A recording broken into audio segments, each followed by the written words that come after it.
Mm. Hello guys, ito. Magre-repair tayo ng pati, sirang singsing. Yan. Yan, putol po siya. Oh. Hihinang lang po natin yan.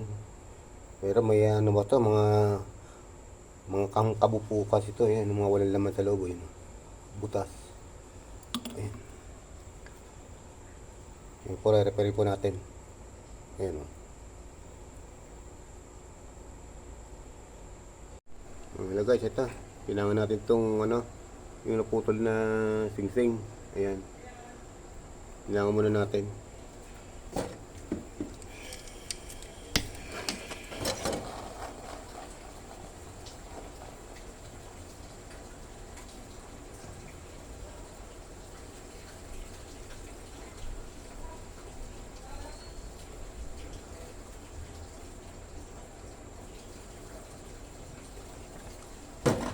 Susunog po kasi yung ano niya, kaya po nag-aapoy yan.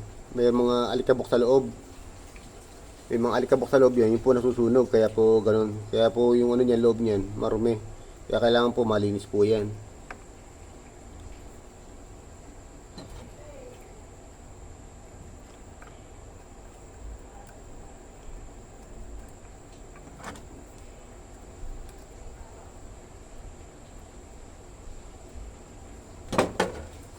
Kailangan po natin yung pangalawa.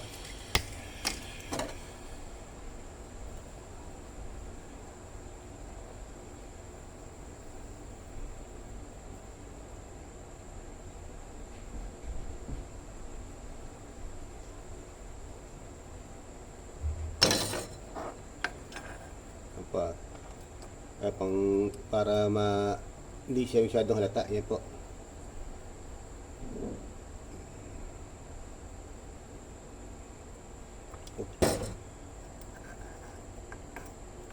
Ayan po. Yan po ang delikado sa pagre-repair. Sisira po.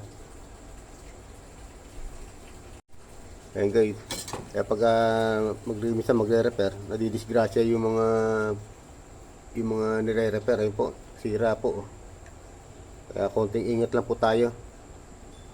Baka magbayad pa tayo rito. Repair lang. Konti lang po singil ko dyan eh.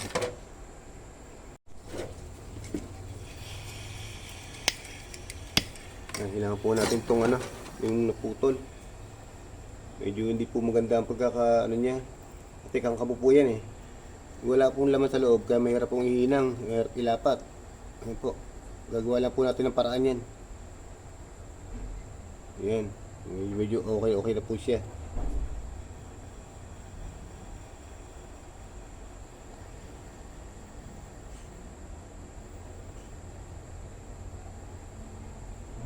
Ayan. Tatalogan na lang po natin yan. Ayan po. Tatalogan na lang po natin yan. Babad po muna natin sa aksido.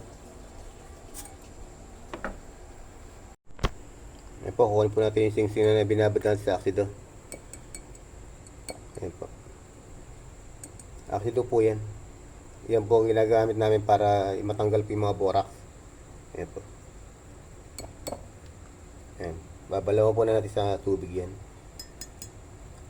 Yan po pagka po nilinis po yan, matatagal po yung mga dumi sa loob. Salamat po.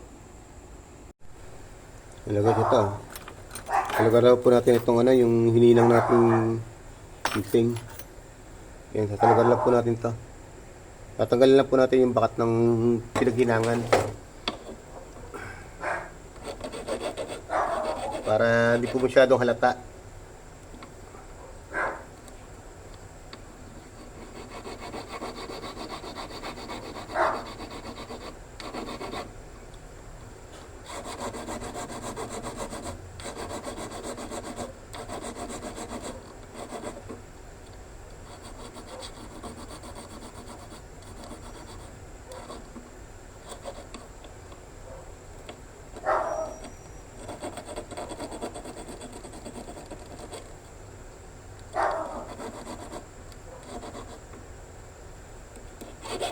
Yan.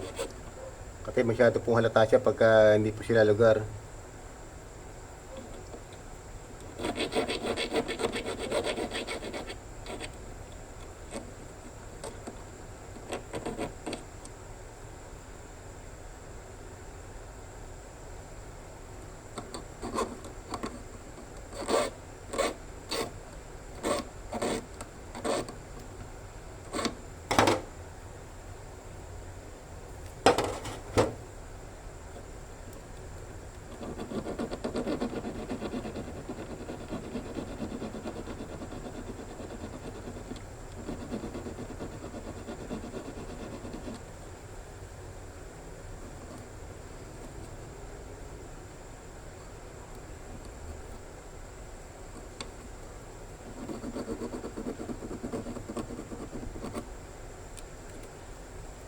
Ito, medyo okay na po ito. Lihan lang po natin bagya para matapos na tayo.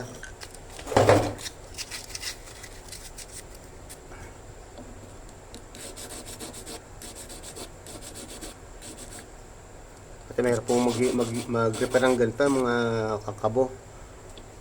Kadalasan natutunaw, kaya kailangan konting ingat.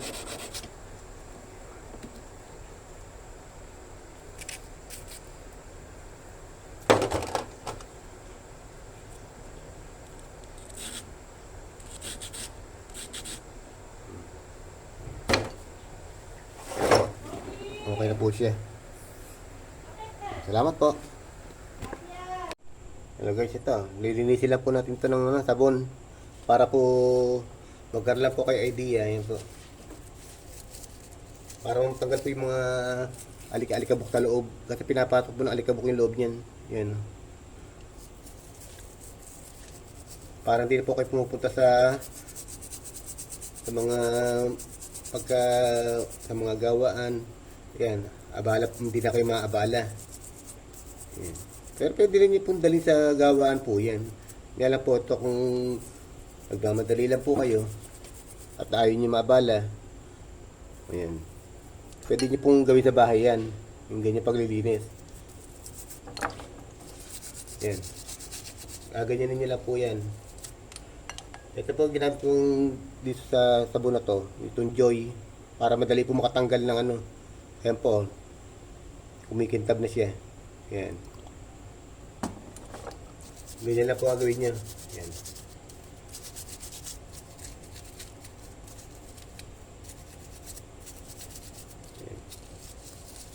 Pero kung gusto niyo po talagang padalhin sa mga gawaan, mas maganda po kasi doon po, kompleto po sila ng gamit. Kasi po yung aking tubugan, at saka yung panlinis ko, yung pang-ismerel, nalubog po sa baha. Kaya ganyan lang po ginagawa ko. Pwede niyo rin po dalhin sa mga gawaan. Ngayon, kung hindi po kayo, para hindi po kayo masyado maabala, pwede niyo pong gawin sa bahay yan. Ayan, kumintab na po. Ayan, makintab na po siya. Ayan, ganyan lang po gagawin nyo. Ayan. Ayan. Pabrasin nyo lang. Ayan. Lagay nyo lang ng konting sabon. Ayan. Hindi na po tayo maabala. Hindi po ba? Ayan. Pwede na po. Pwede na pong gamitin. Pwede na pong isuot. Salamat po.